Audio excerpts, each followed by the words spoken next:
Hello guys, welcome back to my channel dream bankers. आज मैं आप लोगों के साथ अपना आईबीपीएस पीओ का इंटरव्यू एक्सपीरियंस शेयर करने जा रही हूँ। मेरा जो इंटरव्यू था वो 25 ऑफ फ़ेब को था, जयपुर की द थीम होटल में। डे में 1 पीएम मेरी रिपोर्टिंग थी और अराउंड 2:30 पीएम तक मेरी जो डॉक्यूमेंट वेरिफिकेशन की सारी फॉर्मेलिटीज है पूरी हो चुकी थी और देन हमें इंटरव्यू के लिए ऊपर ले जाया गया था। तो जैसे ही इंटरव्यू में जो रूम के बाहर एक बेल बजती है, तो जैसे ही बेल बजी मैंने रूम के अंदर एंटर किया।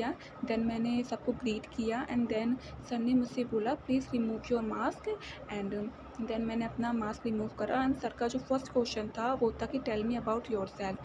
तो मैंने अपना जो इंट्रोडक्शन है वो मैं रेडी करके गई थी पहले से ही, तो मैंने उन्हें अपना एक ब्रीफ इंट्रोडक्शन दे दिया था। देन उनका नेक्स्ट क्वेश्चन था जो अबाउट सब्जेक्ट से रिलेटेड था कि what is company, definition from books. ये रियली में अनएक्सपेक्टेड क्वेश्चन था मेरे लिए, क्योंकि सब्जेक्ट के बारे में मैंने पढ़ा था अपने कॉमर्स से, लेकिन जो ये क्वेश्चन था व्हाट इज कंपनी, ये मैं कभी प्रिपेयर करके ही नहीं गई थी और जो डेफिनेशन उन्होंने पूछी बुक से तो वो तो अनएक्सपेक्टेड ही था मेरे लिए। बट फिर भी कॉलेज का जो मुझे थोड़ा बहुत याद था कंपनी के बारे में वो मैंने उन्हें बता दिया, बट जो डेफिनेशन थी वो मुझे नहीं थी। दैन मैंने पोलाइटली उन्हें रिफ्यूज कर दिया कि सर मुझे ये नहीं आता है। एंड देन ही सेड कोई नहीं, इट्स ओके। देन उनका जो नेक्स्ट क्वेश्चन था वो था both the act of companies. तो ये भी अनएक्सपेक्टेड था, क्योंकि कंपनी के एक्ट मैंने रियली में याद नहीं किए थे, बट मुझे थोड़ा सा याद था 2013 का एक्ट, तो वो मैंने उन्हें बता दिया था। उन्होंने दोनों एक्ट के बारे में मुझसे पूछा था, तो देन मैंने सिर्फ एक ही मैं बता पाई, तो सर ने बोला इट्स ओके। और जो सेकंड वाला एक्ट था वो उन्होंने खुद मुझे बता दिया। जो पैनल मेंबर थे बहुत ही पोलाइट थे। देन उनका जो थर्ड क्वेश्चन था वो था what is debit credit use in business and related to transactions. तो हाँ, डेबिट क्रेडिट जो है मैंने पढ़ रखा था, और बैंकिंग के टर्म से भी और बिजनेस के टर्म से भी। तो ये मैंने जो है सर को अच्छे से बता दिया एंड देन वो सेटिस्फाई भी हो गए। और उन्होंने मुझसे एक एंट्री पूछी थी कैश की, कि जब भी हम कोई ट्रांजेक्शन करते हैं, हम कोई माल परचेज करते हैं, जो हमारे पास कैश आता है तो क्या एंट्री होगी जर्नल में, तो वो मैंने उन्हें बता दिया था। देन वो नेक्स्ट क्वेश्चन था types of firms and companies. तो जैसा कि हम जब सब जानते हैं पार्टनरशिप फर्म्स होती है, सोल प्रोप्राइटरशिप फर्म्स होती है, तो ये भी मैंने बहुत अच्छे से उन्हें एक्सप्लेन कर दिया था एंड देन ये वो सब सेटिस्फाई हो गए थे। देन जो नेक्स्ट क्वेश्चन था वो था कॉन्ट्रा एंट्री से रिलेटेड।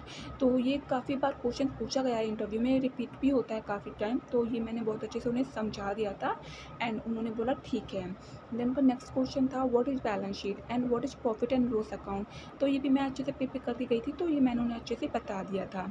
देन उन्होंने मुझसे उसका परफॉर्मा पूछा कि असेट्स क्या होती है, लायबिलिटीज क्या होती है और हम उन्हें कहाँ कहाँ लिखते हैं, आप बताइए लायबिलिटीज में क्या क्या आती है, असेट में क्या क्या आते हैं। तो ये सारा मैंने उन्हें बता दिया था बहुत ही अच्छे तरीके से। देन उनका नेक्स्ट क्वेश्चन था आपके प्लेस के बारे में। ये तो बेसिकली सबसे पूछा ही जाता है, जो हमारा प्लेस होता है जहाँ पे हम रेजिडेंट्स हैं हमारा। जैसे कि मैं राजस्थान से हूँ, तो उन्होंने राजस्थान के बारे में, देन फिर मेरे जो लोकल होम टाउन के बारे में उन्होंने मुझसे पूछा था, तो मैंने उन्हें सब कुछ बता दिया था।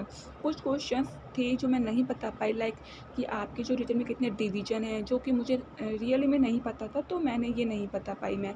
एंड देन उनका एक और क्वेश्चन था कि what is population in your home town. तो ये भी मुझे कोई एग्जैक्ट आइडिया नहीं था मुझे, और ना ही मैंने गेस किया। मैंने सीधा उन्हें बोल दिया कि सर सॉरी, मुझे इसके बारे में कोई आइडिया नहीं है। देन मैम ने मुझसे कुछ सिचुएशनल क्वेश्चंस पूछे, लाइक आप एक लड़की हो, पैन इंडिया जॉब में आप कैसे सर्वाइव करोगे, आपकी पोस्टिंग कहीं भी हो सकती है, चूँकि IBPS भी एक पैन इंडिया जॉब है, और इस तरह के कुछ क्वेश्चंस उन्होंने मुझसे पूछे थे, तो मैंने उनके भी आंसर अच्छे से प्रिपेयर कर दिए थे। अच्छे से मैंने उन्हें आंसर कर दिया था and he said okay. And then जैसे कि फिर एक क्वेश्चंस मैम ने मुझसे पूछा था कि आपने इससे पहले कभी इंटरव्यू दिया है या फिर आप कहीं सेलेक्टेड है, तो मैंने उनको बता दिया था कि मैं RRBPO में सेलेक्टेड हूँ, अभी रिसेंटली जो है मेरा सिलेक्शन हुआ है। देन उन सब ने मुझे अच्छे से कॉन्ग्रेचुलेशन किया और वो काफ़ी खुश भी हुए। देन फिर उन्होंने कुछ क्वेश्चन मुझसे RRB से रिलेटेड क्वेश्चंस पूछे, जैसे कि लाइक छोटी RRB और बड़ी RRB क्या होती है, और ये मुझे नहीं पता था, तो मैंने सीधा सिंपल सा मना कर दिया कि सॉरी सर मुझे नहीं पता है। एंड देन ही सेड कोई नहीं, इट्स ओके इट्स ओके। तो इतना मेरा इंटरव्यू था, और जैसे ही मैं खड़ी होने लगी तो फिर उनके एक दो और काउंटर क्वेश्चंस आए कि इसके बाद आप क्या करोगी, आप RRBPO जॉइन करोगी, IBPS PO जॉइन करोगी, या आपको IBPS PO ही क्यों जॉइन करना है। तो ऐसे क्वेश्चंस आपसे भी किए जा सकते हैं, ये नॉर्मल क्वेश्चंस होते हैं। एंड देन फिर मैंने सबको ग्रीट किया एंड देन उन्होंने बोला ओके आप जा सकते हैं, आपका इंटरव्यू हो गया। और ऐसा क्या, फिर उसके बाद मैंने उनको ग्रीट किया और मैंने उनको थैंक यू बोला, have a nice day, and then मैं बाहर आ गई थी रूम से। तो ये मेरा पूरा इंटरव्यू था और ओवरऑल मेरा जो इंटरव्यू था वो काफ़ी अच्छा गया। हम इसे कह सकते हैं ठीक ठाक सा था, बाकी तो भी देखते हैं रिजल्ट में क्या होता है। बट मैं आप लोगों को बताना चाहती हूँ कि इंटरव्यू में घबराने वाली कोई बात नहीं होती है। आप जितना प्रिपेयर करके जाते हैं, जैसा पढ़ के जाते हैं, वैसा आप वहाँ जाके सीधा उन्हें आंसर दे सकते हैं। अपनी तरफ से कोई भी गेस करने की या कोई झूठ झूठ बोलने की, लाइक आपको कोई क्वेश्चंस याद नहीं है और फिर आप उसको बना रहे हैं और फिर उन्हें दे रहे हैं, तो ऐसा बिल्कुल भी नहीं करना है, क्योंकि उन्हें सब पहले से पता होता है और वो हमारा सिर्फ कॉन्फिडेंस चेक करते हैं। नॉलेज के बारे में उनको इतना नहीं होता है, वो सिर्फ इतना देखते हैं कि आपका वे ऑफ कम्युनिकेशन स्किल कैसी है, आपके बोलने का तरीका, आप अपने क्वेश्चन को आंसर को कैसे रिप्रेजेंट करते हैं, सिर्फ यही सब चीज़ें जो है इंटरव्यू में देखी जाती हैं। और बेसिकली मैंने ये नोटिस किया है कि जब इंटरव्यू होता है तो नर्वसनेस में कई बच्चे ऐसा करते हैं कि अगर उनका इंटरव्यू डे में होता है बट फिर गुड मॉर्निंग विश करते हैं, क्योंकि उन्हें इतना माइंड में रहता ही नहीं है। तो ये चीज़ हमें बहुत अच्छे से ध्यान रखनी है कि अगर हमारा इंटरव्यू जिस टाइम है उस टाइम के अकॉर्डिंग ही हमें उन्हें ग्रीट करना होता है। तो क्योंकि first impression is the last impression, तो ये सब चीज़ें आपको अपने इंटरव्यू में ध्यान रखनी चाहिए। तो ये सब मेरा जो इंटरव्यू था, बाकी अब देखते हैं रिजल्ट में क्या होता है।